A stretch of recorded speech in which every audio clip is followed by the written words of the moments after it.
Abusia Tracey Boakye ay increase pressure no e de ama natan fufu. Yes, me ne wo kese die. Chese private jet mu na sesia de wunua e dware o. Private jet mu na sesia de wunua e filia enya asem ketwa. A chese busia wa raise standard no e de ama eye ne nkrofo an Tracey Boakye na mesremo.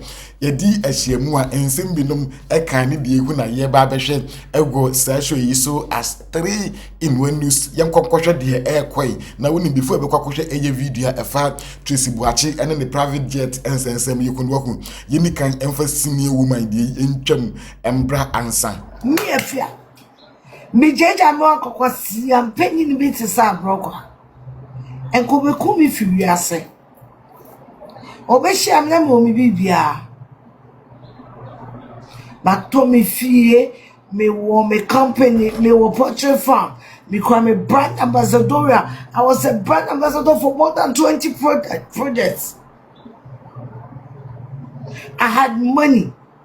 I was the spokesperson of Joe Mahama, the first family for that matter. I had money. I bought squandered everything. Or catch him.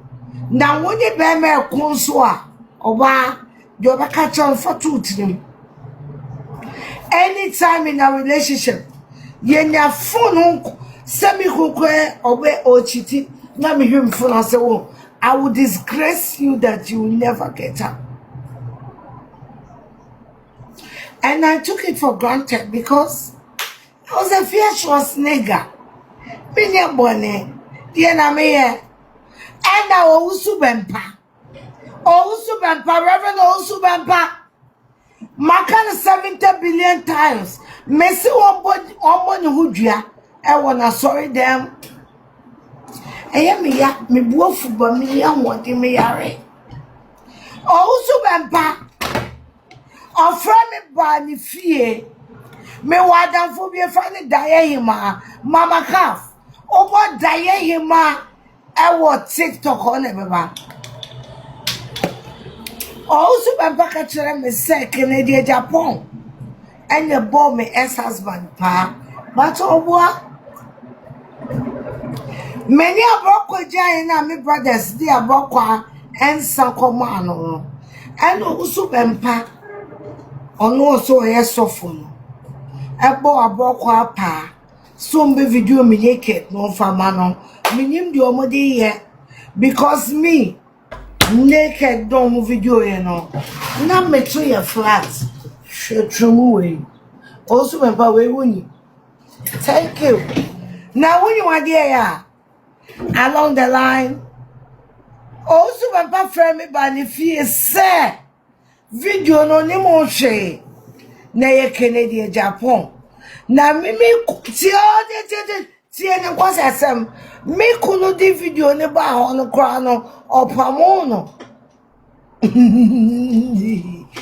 oh yeah also papa na nim sa no ma yare foi na nim said you that cancer sana mi kunu na wo yusu no ho no e still abrakwa na wo sen describe no as mi kunu no awo abrabo abusu abrabo ne de duru ba bia na ayet said de bi beja bi no because imagine Afia Schwar pa ni Tracey Boakye ne ye ho ade na kire se abusu mere nko nanim kakra Afia Schwar boda mama Tracey Boakye na abusu amene o kase wo so ni dware e wo kire se private jet mun ye nhwe ne video yi embre yes said ye eye Tracey Boakye wo si chire ni abusu ade ekoso e fa ne ho a eye private jet nsenza. Guys, this is so beautiful.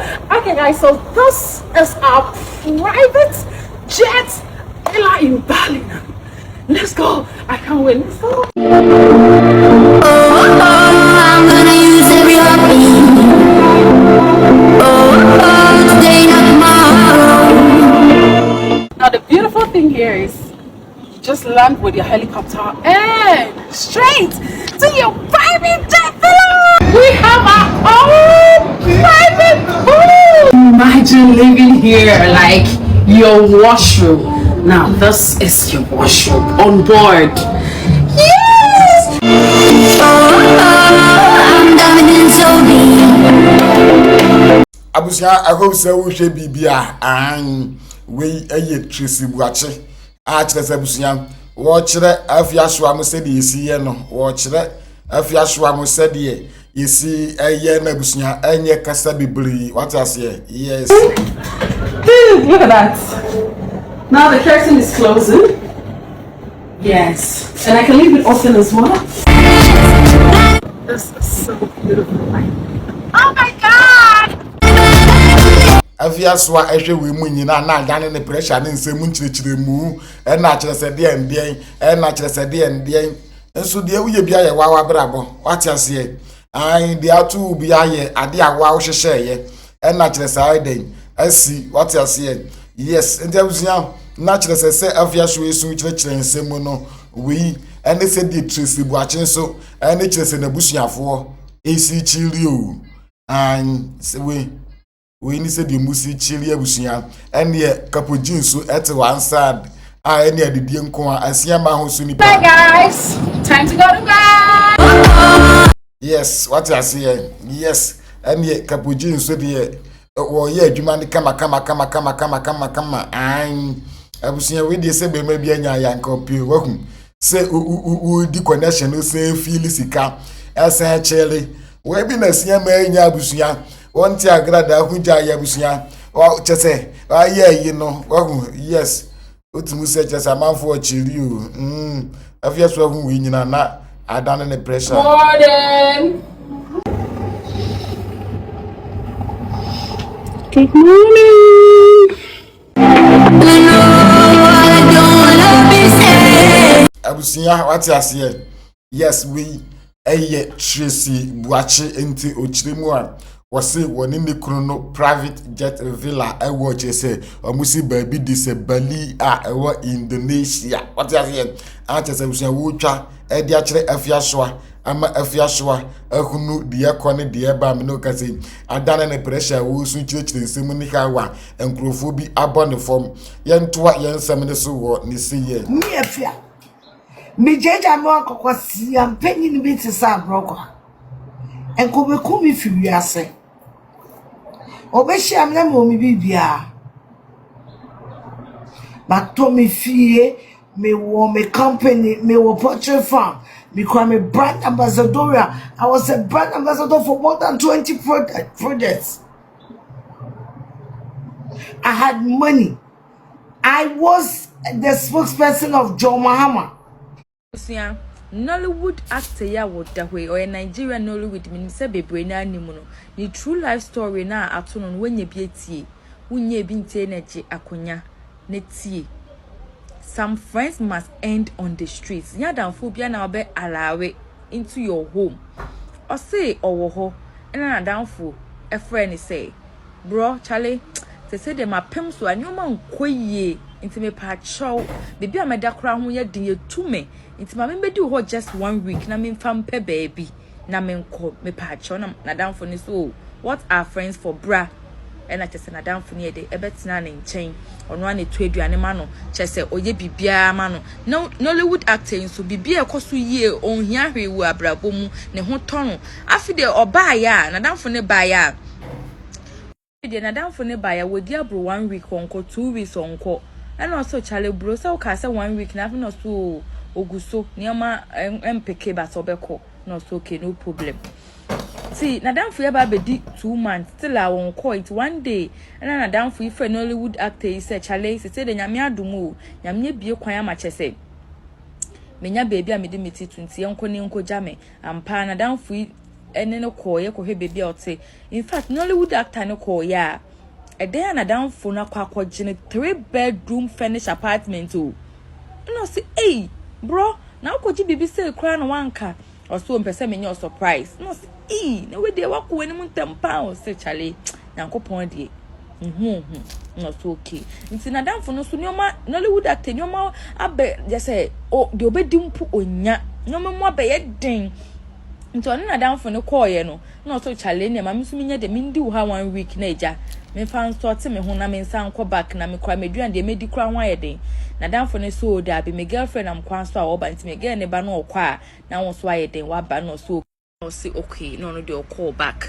afide okọ back hey enuma mu abeye diam ane car kura wetwi waton chese de obedi chese enuma ni mu aye diam achen first no kono se na asem we de asem ni afide ntimi kwenye ska nya de nsene ne maame no ampa every week every 2 weeks every month or sene ne maame ska afide beye some months and over ni ntimi nsene ne maame to hwana ne maame frɛ no na ose me ba na de na ekoso no wampa na obecheche machere maame se chale ma se ni se na ekonoma nkoye na na maame se no de bra village ni hu ni ebeye na ampa ba abema ye den abrante call back to village and na maame ni ko hu eduro ra bi na eduro wa ni hwehwe ni mu ma no se wadamfu se ni se abetra won che no so baba ni madamfu bi wo frɛ me se ne dan se ni se no 7 months ago no po de dada no se hwɛ wadamfu na oba ho no o de agenda ne baaye na oba ye no o glory na waba abeje oba no so ko baby di ona mama ne semina bi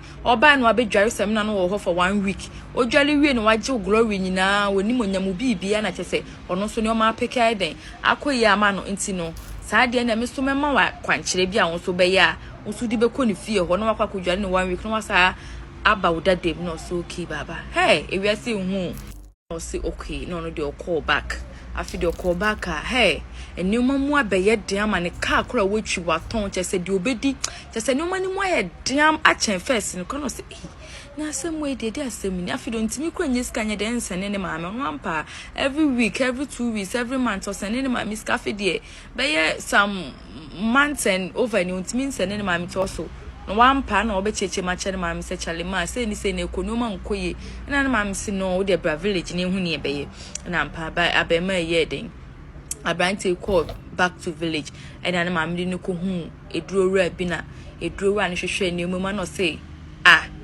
wadamfu se ni se abetra won che no so baba ni madamfu bi wo frɛ me se ne dan se ni se no 7 months ago no po de dada no se hwɛ wadamfu na oba ho no o de agenda ne baaye na oba ye no o glory na waba abeje oba no so ko baby di ono mama ne semina bi oba no abedware semina no wo ho for 1 week o dwale wie no wage o glory nyina chale ni o man ko e me pesen ka me be di 1 week na 2 weeks bi wo fi na